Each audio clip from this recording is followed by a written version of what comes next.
नमस्कार, मैं हूं नेहा परिहार और आप देख रहे हैं न्यूज 24 एक्सप्रेस। आइए नजर डालते हैं आज के बुलेटिन की ओर।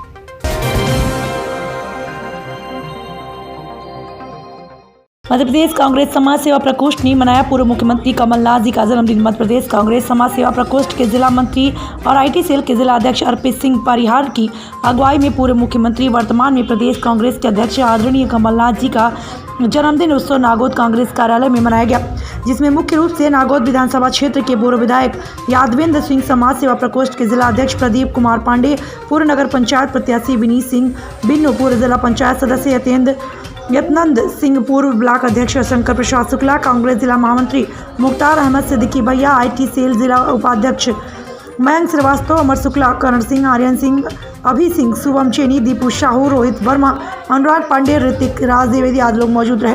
नागौद से संवाददाता मंत्री पार्टी की रिपोर्ट। हमारे प्रदेश के पूर्व मुख्यमंत्री, हमारे अखिल भारतीय कांग्रेस पार्टी के प्रदेश अध्यक्ष आदरणीय कमलनाथ जी का जन्मदिन हमारे जिला वेलफेयर कांग्रेस कमेटी के तत्वाधान में हमारे नागौद के पूर्व विधायक, लोकप्रिय विधायक, किसानों, मजदूरों, युवाओं की आवाज़ के मुख्य आतिथ्य में हम सब ने उनका जन्मदिन बड़े ही हर्षोल्लास से दीर्घायु की कामना करते हैं। हम ईश्वर से प्रार्थना करते हैं कि अपने वो इसी कर्मठ और अपने कुशल नेतृत्व के मार्गदर्शन में पार्टी दिनों दिन प्रगति करे, उन्नति करे और पुनः उनके नेतृत्व में कांग्रेस की सरकार बने। जनपद गेट के सामने धरना, सीईओ मुर्दाबाद के लगाए नारे। सिवनी जनपद पंचायत के ग्राम डोरली छतरपुर के सरपंच और ग्रामीणों ने जनपद पंचायत के गेट पर धरना देकर सीईओ हटाओ और मुर्दाबाद के नारे लगाए। दरअसल जनपद पंचायत के तकनीकी अधिकारी रोहित जैन और सीईओ रामकिशन कोरी बड़े झाड़ के जंगल मंद की भूमि पर बोरदई पंचायत सड़क निर्माण कर चुकी है, जहां अधिकारियों ने कोई आपत्ति जाहिर नहीं की थी, लेकिन जनता नगर में सड़क निर्माण की फाइल और एसडीओ सीईओ आपत्ति जाहिर कर रहे हैं, जिसके ग्रामीणों में गुस्सा और 2 दिनों से जनपद में हंगामा मच रहा है। बीते दिनों सीईओ के चैम्बर में हंगामा मचाया था और देर शाम तक डेरा जमाए हुए थे। सुबह फिर ग्रामीण जनपद पहुंच गए और नारेबाजी कर जनपद गेट के सामने बैठ गए। ना तो किसी को अंदर घुसने दिया और ना ही बाहर आने दिया। भूखे प्यासे पहुंचे ग्रामीणों ने जनपद पर ही बैठकर नाश्ता किया। हालांकि परिसर में पुलिस भी मौजूद थी, लेकिन ग्रामीणों की जायज मांग को देखते हुए दूर से ही तमाशा देखते रहे। सिवनी से नरेश उर्फ नील यादव की रिपोर्ट। मिलावटखोरों एवं एक्सपायरी डेट के सामग्री बेचने वालों के ऊपर तहसीलदार की बड़ी कार्रवाई। बालाघाट जिले में मिलावटखोरी एवं एक्सपायरी डेट की सामग्री बेचने के रोकथाम के लिए जिले में लगातार छापामार कार्रवाई की जा रही है। इसी कड़ी में जिला कलेक्टर दीपक आर्य के आदेशानुसार एक दल का गठन कर तहसीलदार नितिन चौधरी द्वारा तहसील परसवाड़ा के विभिन्न होटल एवं पान कोल्ड ड्रिंक की दुकानों में जाकर जांच करते हुए एक्सपायरी की मिलावटी सामग्री जब्त कर कार्रवाई की गई। बालाघाट से विशाल महानंदन की रिपोर्ट। आज किस प्रकार की कार्रवाई की गई? आज ये कलेक्टर महोदय के आदेशानुसार मिलावट से मुक्ति हेतु एक दल का गठन किया गया था, जिसके अनुसार आज यहाँ कार्रवाई की गई कि जो भी एक्सपायर्ड मटेरियल था या जो भी मिलावटी सामग्री यहाँ मतलब दुकानों में विक्रय की जा रही है, उसको उसकी जब्ती कर और उसकी मतलब देख बुक की गई थी कि कहीं एक्सपायर्ड मटेरियल तो नहीं बिक रहा है या वो। तो इस संबंध में अपन ने 7 दुकानों में यहाँ पे छापामार कार्रवाई करी, जिसमें से अपन ने 2 दुकानों से सामग्री जब्त करी है। उसमें मोस्टली कोल्ड ड्रिंक्स हैं जो मतलब 1 साल से ऊपर की हैं, ज़्यादातर कोल्ड ड्रिंक्स, जिनको अपन ने जब्त किए कि जो एक्सपायर्ड हो गई हैं। सर किस प्रकार की कार्रवाई की जाएगी? इनके ऊपर जो सामग्री जब्त की गई है, इनको विनष्टीकरण की कार्रवाई की जाएगी और संबंधितों को नोटिस जारी किया जाएगा कि आइंदा यदि ऐसी सामग्री मतलब का विक्रय न करें और जो भी वैधानिक कार्रवाई होगी तो उसके लिए अनुविभागीय अधिकारी महोदय को प्रेषित किया जाएगा। सर आगे भी इस प्रकार की कार्रवाई की जाएगी? ये कार्रवाई लगातार जारी रहेगी, जैसे जैसे मतलब शासन के आदेश रहेंगे इस अभियान के तहत कार्रवाई किया जाना है तो कार्रवाई की जाएगी। सर ऐसे कितने शॉप थी जिन पे कार्रवाई? ऐसा टोटल 7 दुकानों पे अपन ने मतलब चेकिंग करे थे, जिसमें से 2 दुकानों में अपन ने पाए जो जिसमें सामग्री एक्सपायर्ड मटेरियल बेचा जा रहा है। सर ये क्या सिर्फ होटल्स थे या फिर और भी दुकानें? मेनली होटल्स चेक करी गई हैं और जो जैसे जहाँ कोल्ड ड्रिंक ज़्यादा है या जो बस स्टैंड के आसपास के एरिया हैं जहाँ रेडी टू ईट फूड बेचे जा रहे हैं, जहाँ मतलब कोई बाहर से आने वाला आदमी अचानक खरीदे और ये तो ऐसा कोई उसके ऊपर एक्सपायर्ड सामग्री का मतलब वो ना करे, ग्रहण ना करे। भाड़ौती में सामने आ रही पंचायत प्रशासन की लापरवाही। सवाईमाधोपुर जिले की सवाईमाधोपुर मेगा हाईवे पर बसे भाड़ौती कस्बे में पंचायत प्रशासन की लापरवाही सामने आ रही है। कस्बे के मुख्य बस स्टैंड पर कई सब्जी विक्रेताओं ने अपने ठेले लगाए हुए हैं, जिससे रास्ता अवरुद्ध होता जा रहा है। साथ ही शाम होते ही सभी सब्जी विक्रेता और ठेले वाले अपने कचरे को मुख्य सड़क मेगा हाईवे पर डाल देते हैं, जिससे सभी आवारा पशु और एकत्रित हो जाते हैं और रास्ता अवरुद्ध हो जाता है। साथ ही मेगा हाईवे होने के कारण तेज गति से आने वाले वाहनों से दुर्घटना होने की संभावना बनी रहती है। वहीं सड़क पर गंदगी फैली रहने के कारण कई प्रकार की बीमारियों का भी अंदेशा रहता है। भाड़ौती सरपंच दीनदयाल मीणा ने बताया कि सभी सब्जी विक्रेताओं को गंदगी नहीं करने के लिए बोल दिया जाएगा, साथ ही सभी के ठेले पीछे या कहीं दूर लगाने के लिए बोल दिया जाएगा। भाड़ौती चौक के इंचार्ज नरेंद्र सिंह ने बताया कि इनको रोज गंदगी फैलाने से मना किया जाता है और इनका चालान भी किया जाता है। साथ ही आज इनको पाबंद करके यहाँ से हटा दिया जाएगा। Bureau report, Sawai Madhopur. मोहित बिंदल, सवाई। गौ सेवा और गौठान निर्माण में हो रहे भ्रष्टाचार को लेकर छत्तीसगढ़ गौ सेवा आयोग के प्रदेश अध्यक्ष श्री राम सुंदर दास महन महाराज जी का बड़ा बयान सामने आया।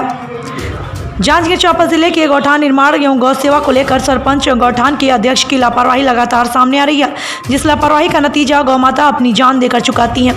जी हम बात करें छत्तीसगढ़ सरकार की सबसे बड़ी महत्वाकांक्षी योजना नरवा, गरवा, घुरवा और बारी के तहत गौठान निर्माण योजना की, जहां छत्तीसगढ़ सरकार गौ माता की सुरक्षा को लेकर गौठान निर्माण में करोड़ों रुपए खर्च कर रही है। तो वहीं दूसरी तरफ जांजगीर चांपा जिले में गौठान निर्माण और गौ सेवा को लेकर जमकर धांधली की जा रही है, जिसे लगातार मीडिया कर्मियों के द्वारा अधिकारियों को अवगत कराया जाता है, परंतु अधिकारी गौठान निर्माण और गौ सेवा को छोटी मोटी बात कहकर टाल देते हैं, जिसके चलते जांजगीर चांपा जिले के कई ऐसे गौठान हैं जो कि भ्रष्टाचार की भेंट चढ़ चुके हैं। जब इस पूरे मामले को लेकर मीडिया कर्मियों ने छत्तीसगढ़ गौ सेवा आयोग के प्रदेश अध्यक्ष श्री राम सुंदर दास महाराज जी से बात की, तो उनके द्वारा साफ शब्दों में कहा गया कि यदि गौठान निर्माण और गौ सेवा में किसी भी प्रकार की लापरवाही पाई जाती है तो लापरवाह सरपंच और गौठान के अध्यक्ष के ऊपर सख्ती से कार्रवाई की जाएगी। साथ ही साथ यदि कोई उच्च अधिकारी गौठान निर्माण एवं गौ सेवा के नाम पर हो रहे धांधली की छोटी मोटी बात कहकर कार्रवाई करने की बात को टालते हैं, तो ऐसे लापरवाह अधिकारियों के ऊपर भी बड़ी कार्रवाई की जाएगी।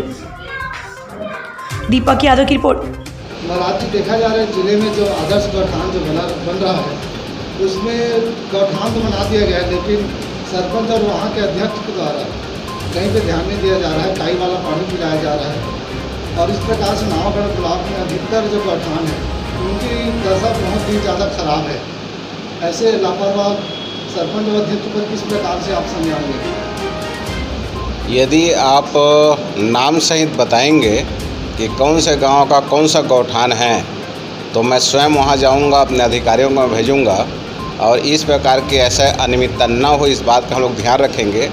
क्योंकि माननीय मुख्यमंत्री भूपेश बघेल जी का बहुत ही महत्वाकांक्षी योजना गौठान योजना है, जो छत्तीसगढ़ के प्रत्येक गाँव में बनना है। उसे बहुत बनकर तैयार हो गया है, उसका सदुपयोग भी हो रहा है।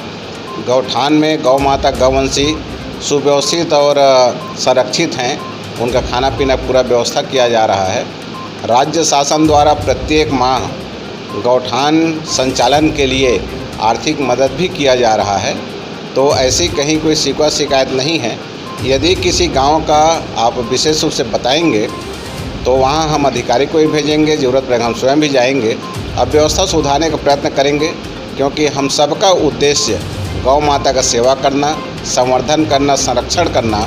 आज जो गांव में, गली में, चौक में, चौराहे में या शहर के सड़क में जो गौ माता दिख रहे हैं, उन सबको गौठान में सुरक्षित रखना, गौशाला में सुव्यवस्थित रखना, ये हम सबका दायित्व है। जी महाराज जी, वहीं दूसरी बात यह निकल कर रही है कि गौठान निर्माण योजना छत्तीसगढ़ की महत्वाकांक्षी योजना है, परंतु अधिकारियों के इस मामले में अवगत कराते हैं तो छोटी मोटी बात है कहकर टाल देते। इस पर अधिकारियों को संदेश दें। मैं आपको पहले ही कहा हूँ कि छत्तीसगढ़ शासन की यह महत्वाकांक्षी योजना है, यह छोटी मोटी योजना नहीं है। माननीय भूपेश बघेल जो हमारे सम्मानीय मुख्यमंत्री हैं, उन्होंने गौठान योजना प्रारंभ किया है, गोधन न्याय योजना प्रारंभ किया है। ये गौवंशियों के संरक्षण संवर्धन के लिए किया है, यह छोटी मोटी बातें नहीं हैं। और यदि कोई अधिकारी ऐसा आपको कह रहे हैं तो मुझे नाम सहित बताएंगे, तो उनके ऊपर भी हम कार्रवाई करेंगे। पुलिस को मिली बड़ी कामयाबी, लाखों रुपए की देसी शराब जब्त कर की गई कार्रवाई। रायसेन जिले के नगर बेगमगंज में 105 पेटी शराब जब्त कर पुलिस द्वारा की गई कार्रवाई। पुलिस को मुखबिर की सूचना मिलने पर पुलिस द्वारा एक टीम गठित की गई। पुलिस द्वारा देसी शराब से भरी हुई पिकअप गाड़ी को पकड़ा गया, वहीं आरोपी भागने में कामयाब हो गया। जानकारी के अनुसार पुलिस को मुखबिर से सूचना मिली कि बड़े पैमाने पर देसी शराब एक पिकअप में भरकर गैरतगंज से बेगमगंज की ओर ले जा रही है। पुलिस ने तत्काल सूचना वरिष्ठ अधिकारी को दी, जिस पर एसपी मोनिका शुक्ला के निर्देश पर एसडीओपी सुनील कुमार वरकरे, टीआई इंदिरा सिंह के मार्गदर्शन में एसआई केशव शर्मा और 2 कांस्टेबलों की टीम ने स्टेट बैंक एटीएम के सामने नाकेबंदी कर पिकअप के आने का इंतजार करने लगे। पिकअप चालक ने पुलिस को देखते ही खतरा भांप लिया और दूर से ही पिकअप को मोड़ने का प्रयास किया। जब पुलिस वाहन को पकड़ने के लिए पास पहुंची तो चालक कूद कर भाग गया। पुलिस ने पिकअप क्रमांक GJ 20X0328 को जब्त किया, जिसमें 100 पेटी शराब देसी मसाला और 5 पेटी देसी प्लेन, कुल 105 पेटियां भरी हुई थी, जिन्हें जब्त कर थाने लेकर विधिक कार्रवाई कर अज्ञात विरुद्ध प्रकरण दर्ज किया गया। तहसील संवाददाता हरिकांत विश्वकर्मा। सूचना मिलने पर एक टीम का गठन किया गया, जिसमें केशव शर्मा के साथ 2 कांस्टेबल थे। उन्होंने टीम गठन करने के बाद यहाँ SBI ATM के पास में नाकाबंदी की। उसके बाद गाड़ी को रोका गया, लेकिन जो उसका ड्राइवर था पिकअप वैन का, वो वहाँ से भाग जाने में सफल हुआ।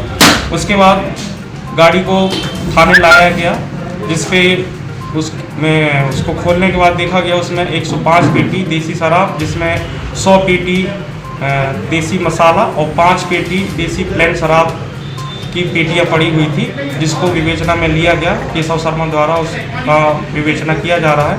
अज्ञात आरोपी के खिलाफ मामला पंजीबद्ध किया गया है और गाड़ी नंबर 33 नंबर से गाड़ी मालिक का नाम पता करके आरोपी की तफ्तीश की जाएगी। सर कितनी कीमत है शराब की लगभग? इसकी कीमत है 5,72,500 रुपये और जो पिकअप है उसकी कीमत लगभग 4 लाख रुपये है। जिला जांजगीर चांपा नेहरू और केंद्र चांपा के सौजन्य से विकास खंड नवागढ़ के ग्राम पंचायत पैड्री में कौमी एकता सप्ताह की शुरुआत कोरोना महामारी से बचने के लिए मास्क और साबुन का वितरण कर किया गया। साथ ही कोरोना वायरस संक्रमण के प्रति लोगों को जागरूक किया गया। कौमी एकता पखवाड़ा 1 सप्ताह तक चलने वाले इस अभियान के तहत 19 से 25 नवंबर तक प्रतिदिन कार्यक्रम आयोजित किए जाएंगे। कार्यक्रम की अध्यक्षता राष्ट्रीय व स्वयंसेवी कुमारी शीला कश्यप ने की। उन्होंने कहा कि हमारा समाज तभी तरक्की कर सकता है जब सब एक साथ मिलकर एकजुट होकर समाज के हित के लिए कार्य करेंगे। एकता अखंडता को बनाए रखने के लिए भारत सरकार हर वर्ष कौमी एकता दिवस का आयोजन कर रही है। यह पखवाड़ा भारत में हर जगह मनाया जाता है। कौमी एकता सप्ताह के तहत अल्पसंख्यक दिवस, भाषा ही सद्भावना, कमजोर वर्ग, सांस्कृतिक एकता, महिला संरक्षण दिवस का आयोजन किया जा रहा है, जिसका उद्देश्य लोगों में एकजुट और भाईचारे में बंधना है। ग्राम पंचायत पेंड्री के सरपंच कुमारी सीमा ने कहा कि पूरे विश्व में महिलाओं की स्थिति विचारणी है। आए दिन महिलाओं पर हो रहे अत्याचार, घरेलू शोषण, घरेलू हिंसा आदि हो रहे हैं। महिलाओं को सशक्त करने की जरूरत है और समाज की मुख्य धारा से जोड़ना है। युवा समाजसेवी शिवकराम कश्यप ने कहा कि भारत एक धर्मनिरपेक्ष देश है, जिसमें सभी को अपनी धार्मिक मान्यता के मुताबिक पूजा पाठ आदि करने की छूट है। कोरोना संक्रमण के बीच महिलाओं को आर्थिक रूप से सशक्त करने के लिए ब्यूटी पार्लर का निःशुल्क प्रशिक्षण देकर उन्हें आत्मनिर्भर की राह में जोड़ने मेरी सखी होम सैलून सर्विस की शुरुआत की गई, जिसका विधिवत शुभारंभ पद्मश्री फूलबाशन यादव के कर कमलों से किया गया। कोरोना संक्रमण के बीच लोगों के सामने रोजगार की समस्या खड़ी हो गई थी। इसी दौरान ब्यूटी पार्लर भी बंद हो गए थे और महिलाओं को आर्थिक संकट से जूझना पड़ रहा था। तब हेमंत साहू ने होम सैलून सर्विस की योजना बनाई, जिससे महिलाओं को जोड़कर उन्हें आर्थिक स्वावलंबन की दिशा में आगे बढ़ाते हुए घर पहुंचकर सुविधा देने के लिए मेरी सखी होम सैलून सर्विस की स्थापना की गई। कोरोना संक्रमण के बीच ब्यूटी पार्लर का काम करने वाली महिलाओं ग्राहकों की सुरक्षा का एक बड़ा मुद्दा था, जिसे बखूबी हल करते हुए मेट्रो सिटी के तर्ज पर 1 टाइम यूज डिस्पोजल लॉन्ड्री का उपयोग शुरू किया गया और एक बार में उपयोग किए जाने वाले प्रोडक्ट्स का इस्तेमाल किया जाने लगा। इसके अलावा सैनिटाइजिंग की भी सुविधा उपलब्ध कराई गई। इस संस्था से जुड़कर युवतियाँ आज सखी के रूप में अपनी सेवाएं दे रही हैं। संस्था से जुड़ी युवतियों का कहना है कि यहाँ हमें सेफ्टी के साथ काम करने की ट्रेनिंग दी गई है, जिसके जरिए आज हम बेहतर काम कर रहे हैं। मेरी सखी होम सैलून सर्विस केवल महिलाओं के लिए संचालित है और महिला ही कार्यरत है। इस संस्था के जरिए कई महिलाएं अब इस कोरोना काल में भी आर्थिक रूप से सशक्त हो रही हैं। यहाँ न केवल महिलाओं को काम मिल रहा है, बल्कि अप्रशिक्षित महिलाओं को प्रशिक्षण देने का भी काम किया जा रहा है। यहाँ महिलाओं को निःशुल्क प्रशिक्षण देने के साथ ही उन्हें सैलून में उपयोग होने वाले सारे टूल्स भी निःशुल्क प्रदान किए जाते हैं। संस्था की सदस्य पायल शर्मा का कहना है कि महिलाओं को इस कार्य के लिए संगठन किया जा रहा है ताकि वे अपने हुनर को बेहतर उपयोग कर सकें और कोरोना के बीच स्वयं को कस्टमर को भी सुरक्षित रखते हुए कार्य कर सकें। पायल शर्मा ने कहा कि महिलाएं इस संस्था से निःशुल्क प्रशिक्षण लेकर जुड़ सकती हैं। इस खान की रिपोर्ट। बताएंगे ये काम करने की सोच कैसे है? सबसे पहले तो जो अभी कोरोना काल में इतनी महिलाओं को जो अचानक से बेरोजगारी का झटका लगा, उससे ये सोच आई कि क्यों ना ऐसी सेवा दी जाए जिससे वो बिना किसी फॉर्म से जुड़े वो घर पहुंच सेवा दे सकें और अपना काम कर सकें और अपने परिवार को चला सकें बिना किसी रुकावट के। अभी जो महिलाएं काम कर रही हैं उनको किस तरह की दिक्कत आती है और फिर उनको संगठित करना क्यों जरूरी है? संगठित करना इसलिए ज़रूरी है क्योंकि जानकारी उनके पास बहुत है, उनके पास हुनर बहुत है, पर वो अपने हुनर का इस्तेमाल किस प्रकार से करें वो हम उनको ट्रेनिंग दे रहे हैं। और उनको बहुत ही अब जैसे कि आप जान रहे हैं कि कोरोना है, उसके चलते भी और उनको प्रशिक्षित करने की ज़रूरत थी कि वो और हाइजीन तरीके से उसको मेंटेन करें, अपना हाइजीन मेंटेन करें और ख़ुद की भी सुरक्षा करें और हमारे जो क्लाइंट्स हैं उनको भी सुरक्षित तरीके से सेवा दे सकें। और जैसे कि घर पहुंच सेवा देने का ये उद्देश्य है, तो मेरे ख्याल से किसी को भी तकलीफ़ नहीं होगी और महिलाएं भी संगठित होंगी। जितनी ज़्यादा से ज़्यादा महिलाएं इसमें जुड़ेंगी उन्हें उतना ही ज़्यादा फ़ायदा होगा इससे। कैसे जुड़ सकती हैं महिलाएं? मेरी सखी के इसमें फॉर्म में आकर वो ट्रेनिंग ले सकती हैं। ट्रेनिंग के द्वारा उन्हें सारी चीज़ें बताई जाएंगी कि उनको कैसे क्लाइंट्स को मतलब सेवा देना है, उनको कैसे उनको और थ्रेडिंग्स और ये सारी चीज़ें जो पार्लर में होती है वो सारी चीज़ों का ट्रेनिंग दिया जाता है। और उसके बाद में वो वहाँ पर हमारे फॉर्म से जुड़ के प्रॉफिट शेयरिंग इसका मूल उद्देश्य है, तो हम प्रॉफिट शेयरिंग के उसमें उनको रखते हैं। संसाधन वगैरह भी कुछ उपलब्ध कराएं? जी हाँ, गाड़ियाँ वगैरह उनके पास रहती हैं, उसमें पेट्रोल अलाउंस वगैरह देते हैं। जी, महिला सशक्तिकरण की दिशा में एक और अध्याय जुड़ा है, आपने इसका उदाहरण दिया। एक बार तो सबसे पहले मेरी सखी के जम्मू हमार बहनी मन जीवन जुड़े होला मैं गाड़ा गाड़ा बधाई दूँ और ये कहूँ कि दिन दुगुना रात चौगुना आगे बढ़े। ये वास्तव में एक बहुत बड़े अनोखा प्रयास है हमारे बहनी मन के, जीवन हाँ आज कोरोना काल में मानसिक रूप से घर में ही पढ़े लिखे हैं और बाद भी कुछ नहीं कर पाते और बस यही परेशान रहते कि कहाँ से हम दो पैसा कमा सकन और अपन हुनर ला दिखा सकन।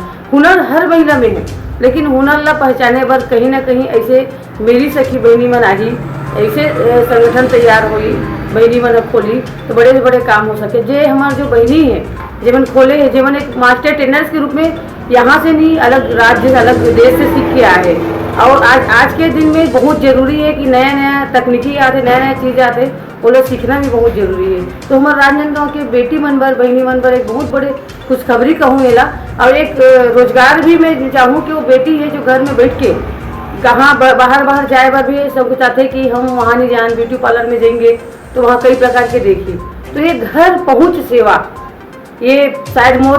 जी बताइए, ये जो आपने कंपनी बनाई है इसकी सोच कैसे आई और इसका उद्देश्य क्या है, किस तरह से काम होगा? इस कंपनी के लिए सोच हमें ऐसे आई, जो कोरोना काल के दौरान सभी को दिक्कतें आ रही थी, जैसे जो इस फील्ड में नॉलेज रखते हैं और इसकी ट्रेनिंग ले चुके हैं वो सबके सब अचानक से कोई उनके पास जॉब नहीं था, कोई कमाई का स्रोत नहीं था, तो उन्हें भी हम देख रहे थे और एक और हम सभी जो महिलाएं हैं जो हमारे कस्टमर्स हैं उन्हें भी देख रहे थे कि वो लोग असक्षम हैं कि वो सैलून जा सकें क्योंकि अपनी सेफ्टी की उनको चिंता थी कोरोना की वजह से। तो दोनों समस्याओं को सुलझाने का हमें एक ये सूझा कि हम एक होम सैलून सर्विस शुरू करते हैं जो कि पूरी तरह हाइजीन को मेंटेन करते हुए, पूरा डिस्पोजल्स का इस्तेमाल करते हुए जो गवर्नमेंट के रेगुलेशन है उसका हम ध्यान में रखते हुए ये कंपनी की शुरुआत करना चाहते थे और एक आर्थिक सहयोग हम करना चाहते थे महिलाओं को। और हमने यहाँ पर उनके सहयोग के लिए ये किया है कि उन्हें मुफ्त में पूरी ट्रेनिंग दी जा रही है। उन्हें पार्लर का जितना भी टूल्स इस्तेमाल वो कर रही हैं, किट से लेकर ड्रेस से लेकर सब चीज़ सब कंपनी की तरफ से फ्री दिए जा रहे हैं। उन्हें किसी तरह का आर्थिक बोझ नहीं लग रहा है, मतलब हमारे साथ जुड़ने पर उन्हें कोई भी किसी भी प्रकार की आर्थिक बोझ नहीं पड़ेगा, ना ही उनको कुछ पैसा हमें लगाना पड़ेगा। सीधे वो आकर ज्वाइन करें, हमारे साथ ट्रेनिंग लें और उसके बाद वो अर्न करना शुरू कर सकते हैं। और हमारी कंपनी की पॉलिसी ऐसी है कि इसमें जुड़कर जो महिलाएं हैं वो 10 से 30 हज़ार तक प्रति माह अर्न कर सकती हैं, बहुत ही आराम से, बहुत ही अच्छे ढंग से।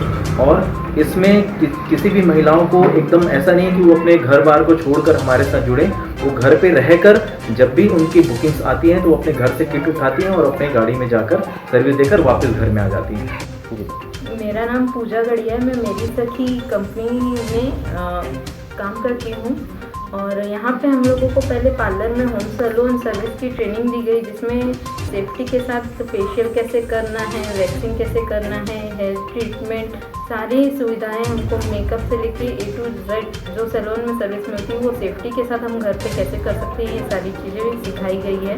और जिस ट्रेनिंग से हम लोग आगे भी अर्न कर सकते हैं। पहले ये सारी चीज़ें करते थे लेकिन हम लोग जाते थे तो हमारी सेफ्टी नहीं थी, ना क्लाइंट की सेफ्टी थी, ये हमको मालूम नहीं पड़ता था कि किस तरीके से काम करना है। या डिस्पोजल किट सारी चीज़ों की सुविधा देते हैं, जिसकी वजह से हम भी सेफ है और हमारे साथ क्लाइंट्स भी सेफ रहते हैं।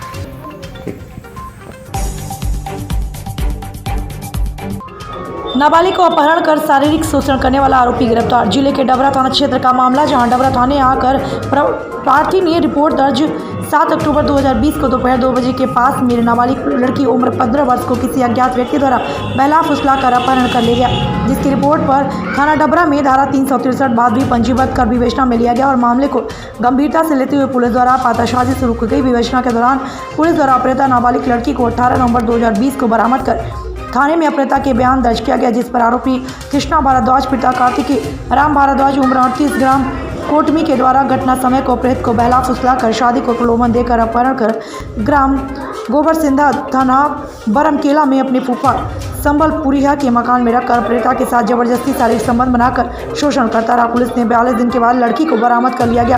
वहीं इस प्रकरण में पुलिस द्वारा धारा 366, 376 बाद भी 6 पॉक्सो एक्ट 2012 धारा जोड़ कार्रवाई किया गया, जहां आरोपी कृष्णा भारद्वाज नाबालिग लड़की को लेकर फरार हो गया था, जिसकी पातासाजी पुलिस के उच्च अधिकारियों के निर्देश पर नाबालिग लड़की के साथ घटित अपराध में त्वरित कार्रवाई करते हुए डबरा TITR टंडन के नेतृत्व में पुलिस टीम द्वारा आरोपी को आज 19 नवंबर 2020 को गिरफ्तार कर लिया गया और आरोपी को न्यायालय में पेश किया गया, जहां न्यायिक अभिरक्षा में भेज दिया गया। दीपक यादव, जांचगढ़ चांपा की रिपोर्ट। नाबालिग लड़की को अपहरण करके भगा के ले गया था और वरिष्ठ अधिकारियों के आदेशानुसार महिला संबंधित अपराध में त्वरित कार्रवाई करने के आदेश प्राप्त होने पर अपहृत लड़की को बरमकेला थाना क्षेत्र से लड़के के उसके फूफा के घर से बरामद किए हैं। लड़की उसके माँ बाप जो है बताए हैं कि उनको जो है शादी का झांसा देके लड़का जो है कृष्णा भारद्वाज निवासी कोटमी का बहला फुसला कर भगा ले गया था और उसके साथ लगातार दैहिक शोषण किया गया है। गवाहों के बयान के आधार पर पीड़िता एवं गवाहों के बयान के आधार पर धारा 376, 367 और 46501 तक जोड़ा गया है और आरोपी को गिरफ्तार करके रिमांड में भेजा जा रहा है। आज के बुलेटिन में फिलहाल इतना ही। बने रहिए न्यूज़ 24 एक्सप्रेस के साथ। नमस्कार।